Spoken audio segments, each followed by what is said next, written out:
কেমন আছেন আপনারা? আম্মা জানেরা ভালো, চাচিরা ভালো, খেলা হবে। আরে এরা কার, কোত্থেকে এলো এরা? ওই কি হয়েছে কালাম, তুই আবার চুরি করছিস? अरे कहा हो दुनिया वालों मुझे पहचाना? कहाँ से आया? मैं हूँ कौन? मैं हूँ डॉन।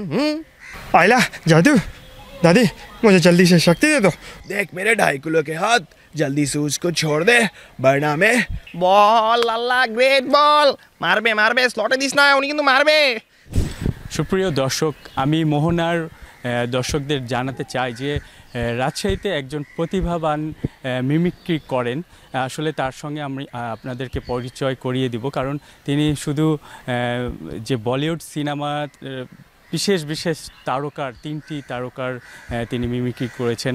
এছাড়াও বিভিন্ন বাংলাদেশি বিদেশি বিভিন্ন ধরনের মিমিক্রি তিনি করছেন। তো আমি সরাসরি তার সঙ্গে কথা বলবো যে এই মিমিক্রিটা করা আসলে তিনি কোথা থেকে শুরু করেছিলেন এবং কিভাবে এই উদ্যোগটা নিয়েছিলেন। মিমিক্রি করছেন আপনি অনেক সুন্দরভাবে, তো এটার প্রথম শুরুটা কিভাবে হয়েছিল?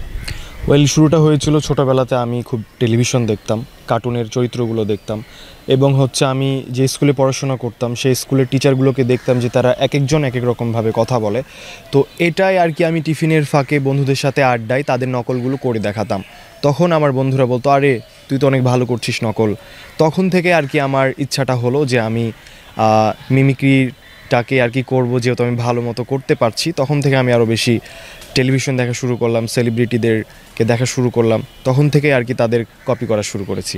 তো আপনার একটা সে প্রথমের যে মিমিক্রি কার করেছিলেন সেটির একটু যদি ভয়েসটা শুনতাম। প্রথমে আমি মিমিক্রিটা করেছিলাম আমাদের রাজশাহী কলেজের একজন টিচারের। তিনি হচ্ছেন আমাদের শ্রদ্ধাভাজন স্যার ছিলেন, জাস্টিসুল হায়দার স্যার। তো আমি স্যার যখন আমাকে দেখলো তখন আমার শার্টের বোতামটা একটু খোলা ছিল। তখন স্যার আমাকে দেখে বলছে, বেয়াদব ছেলে, শার্টের বোতাম কেন খোলা রেখেছো? থাপড়ে দাঁত ফাটে দেবো বেয়াদব ছেলে কোথাকার। যাও তুমি শার্টের বোতামটা লাগাই আসো, নাহলে কিন্তু তোমার আমি কাগজপাতি জমা নেবো না। বেয়াদব ছেলে কোথাকার, থাপড়ে দাঁত ফাটাই দেবো। তো তিনি আর কি তখন এইভাবে আর কি কথা বলেছিলেন। আমি তখন ভয় পেয়ে গেছিলাম স্যারের কথা শুনে, তখন ছোট ছিলাম আর কি। তো এই যে বন্ধুদের সঙ্গে আপনি শেয়ার করতেন, তো বন্ধুরা কিভাবে দেখতো আপনার এই? শুধু বন্ধু নয়, বান্ধবীরাও আমাকে অনেক বেশি তারা অনেক হাসাহাসি করতো, এন্টারটেইন হতো। তো আমাকে বলতো, হ্যাঁ ভালো হচ্ছে, চালিয়ে যা, তুই তো নকলে খুব দারুণ করছিস, আমাদের একটু নকল করে দেখা। তখন বান্ধবীরা বলতো যে আমাদেরও নকল কর। তারা আমাকে সবসময় সাধুবাদ জানিয়েছে আর সবসময় সাপোর্ট করেছে কোনোভাবে। আসলে আপনার কোনো বন্ধুদের সঙ্গে কি মজার কোনো ঘটনা রয়েছে কিনা? বন্ধুদের সাথে মজার ঘটনা বলতে, আমাদের এক বান্ধবী ছিল, ও পড়ালেখায় খুবই অলস ছিল। তখন আমি স্যারের ভয়েস কপি করে তাকে রাত্রে ফোন করেছিলাম যে, এই তুমি একটা কাজ করো, কালকে কিন্তু আমাদের প্র্যাকটিক্যাল আছে, তুমি তাড়াতাড়ি যদি প্র্যাকটিক্যালটা কালকে 8টার মধ্যে না করে দাও তাহলে কিন্তু তোমাকে আমি ফেল করাই দিব। আর তখন সে আর কি ভয়ে একদম লিটারেলি কান্নাকাটি করে দেওয়ার মতো অবস্থা। তখন প্র্যাকটিক্যাল সে করে ফেলেছে।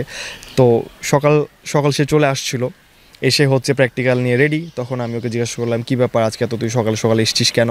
তখন সে বললো যে স্যার ফোন করে বলেছিল প্র্যাকটিক্যাল রেডি করতে হবে।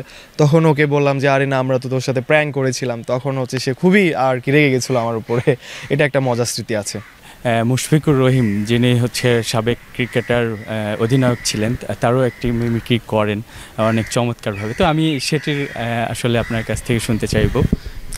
আমরা যখন খেলা দেখতাম বাংলাদেশের, তখন রহিম ভাই কিন্তু খুবই বেশি স্লেজিং করতো ব্যাটসম্যানকে একটু বিভ্রান্তিতে ফেলার জন্য। তো স্লেজিং কিন্তু ক্রিকেটেরও একটি অংশ। তো মুশফিক ভাইকে যখন কিপারে থাকতেন, রাজ্জাক যখন বল ডেলিভারি করতেন, উনি তখন রাজ্জাককে ইন্সপায়ার করতেন, বল আল্লাহ গ্রেট বল, আবার একটা ডেলিভারি হলো, উই। তারপরে যখন লেগ বিফোরের আবেদন হয়, হাউস দ্যাট। তারপরে যখন থ্রো করছে তখন বল ধরে, কিপা উই, বল আল্লাহ গ্রেট বল, মারবে স্লটে দিস না, উনি কিন্তু মারবে। এভাবে কিন্তু তিনি আর কি বলতেন। ক্রিকেট কমেন্টেটর ড্যানি মরিসন, উনি কিন্তু চমৎকার এন্টারটেইনার একজন কমেন্টেটর। তিনি কিন্তু সবগুলো ফ্র্যাঞ্চাইজি ক্রিকেট লিগে সমানভাবে কমেন্ট্রি করে থাকেন। তো আমি ওনাকে ফলো করি, আমি যখন ক্রিকেট কমেন্ট্রি করি তখন দেখতাম যে উনি টস এইভাবে আর কি করাচ্ছেন। Here is the toss time, here the Pakistan captain Babar Azam here and Bangladeshi captain Sekib Al Hassan and a match referee Mr. Sanjay Manjekar. Who will spin the coin? Babar, spin the coin. Head is the call. It's a head. So Babar, you want the toss? What gonna you do? তখন বাবার বলছে bat first, তো কিছু একটা সে বললো ওর মতো করে। তখন আর কি ড্যানি মরিসন আবার বলছেন, So Pakistan won the toss and cheers to the bat first, and the news from the center, Pakistan won the toss and cheers to the bat first. তিনি কিন্তু তার মতো করে আর কি এভাবে আর কি বলতেন, তখন দেখতাম আর মজা নিতাম। আরেকটি বিষয় জানতে চাইবো যে অভিনেতা যিনি এখন আমাদের মাঝে নেই, মান্না, ওনার কিছু ডায়লগ আপনি বলতে পারেন, তো সেটি উনি আর কি সবসময় গরিবদের কথা বলেছেন সিনেমায়, আমাদেরকে দেখেছি যে গরিব দুঃখী বা যারা সুবিধা বঞ্চিত সেই মানুষগুলোকে নিয়ে কিন্তু তিনি মুভিতে আর কি তুলে ধরতেন গল্পগুলো। তো যেতেন যেখানে অন্যায় সেখানে প্রতিবাদ। ওই কি হয়েছে কালাম, তুই আবার চুরি করছিস? ভুলে যাবি না, আমরা গরিব হতে পারি কিন্তু আমরা কিন্তু কেউ চোর না। আর চৌধুরী সাহেবকে বলে দিবি এই বস্তি যদি খালি করে দেয় এতগুলো মানুষ তারা কোথায় যাবে, এই মানুষগুলোর ভবিষ্যৎ কি? ওই আমার সাথে আয়, চৌধুরী সাহেব যদি প্রতিবাদ করে আমি কিন্তু ওদেরকে ছাড়বো না, আমি ওদেরকে কিন্তু টুকরো টুকরো করে ফেলে দেবো কালাম। আর চৌধুরী সাহেবকে বলতে চাই গরিবদেরকে কখনো আন্ডার এস্টিমেট করবেন না।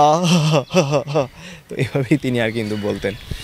আমার 3টি তারকার হচ্ছে মিমিক্রি করেন, তো এইগুলো আপনি একটু শোনাবেন যে কয়েকটা ডায়লগ। শাহরুখ খান যখন আগে ইয়াং ছিল তখন কিন্তু তার ভয়েসটা ছিল একরকম, তখন তিনি আর কি এভাবে কথা বলতেন, আরে কहा हो दुनिया वालों मुझे पहचाना कहाँ से आया, मैं हूँ कौन, मैं हूँ डॉन और तुम सब लोग तो जानते हो कि डॉन को 11 मुल्कों की पुलिस ढूंढ रहा है, लेकिन मुझे ना कोई ढूंढ पाया है और ना किसी ने ढूंढ पाएगा। তখন শাহরুখ খান কিন্তু এভাবে চলে যেত। এরপরে হচ্ছে বলিউড সুপারস্টার আরেকজন ছিলেন, তিনি হচ্ছেন আর কি ধর্মেন্দ্রর ছেলে সানি দেওল। উনি কিন্তু আমরা দেখেছি ওনার মুভিতে তিনি ধামাকেদার এন্ট্রি নিত এবং এসে আর কি শুরু করে দিত, ओए मैं यहाँ पे आ गया, मेरी हीरोइन कहाँ पे है, जल्दी से उसे छोड़ दे वरना तोड़ दूंगा फोड़ दूंगा। ओए देख मेरे 2.5 किलो के हाथ, जल्दी से उसको छोड़ दे वरना मैं ओए फट्टे शट्टे चक दियांगे, मार मुंह को तोड़ दियांगे।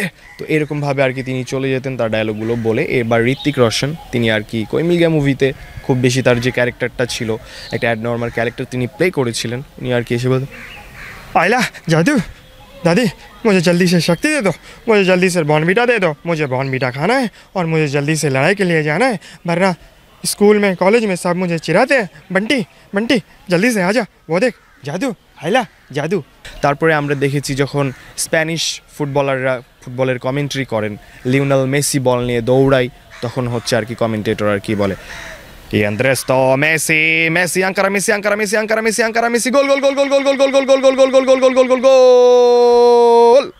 তো এরকম আর কি ভার্সেটাইল কমেন্টেটরদের এরকম আর কি বিভিন্ন ধরনের আর কি থাকে। এরপরে বলিউড থেকে যদি আমরা সবাই ডিডিএলজি মুভিটা আর কি দেখেছিলাম, তখন ওখানে একজন ক্যারেক্টার ছিলেন, সেটা হচ্ছে যে অমরেশ পুরী বাবার রোল প্লে করছিলেন। শাহরুখ খানকে কোনোভাবে তার মেয়ের সাথে বিয়ে দিতে দিবে না, তখন অমরেশ পুরী বলছে, लड़का इतना भी अच्छा नहीं है, तुम्हें वो नहीं खुश रखेगा, उसे छोड़ दो। তখন হচ্ছে শাহরুখ খান বলছিল, हाँ बाबूजी मैं तो सिमरन को बहुत चाहता हूँ, मैं उसे प्यार करता हूँ, हाँ मेरे जैसा कोई सिमरन को प्यार नहीं कर सकता। তখন কাজল আর কি বলছে, बाबूजी बाबूजी मुझे राहुल के पास जाना है, बाबूजी बाबूजी मुझे राज के पास जाना है, बाबूजी बाबूजी मुझे जाने दो बाबूजी। তখন হচ্ছে অমরেশ পুরী বলছে, जा सिमरन जा, जिले अपनी जिंदगी, खुश रहे, मुगाम्बो खुश हुआ।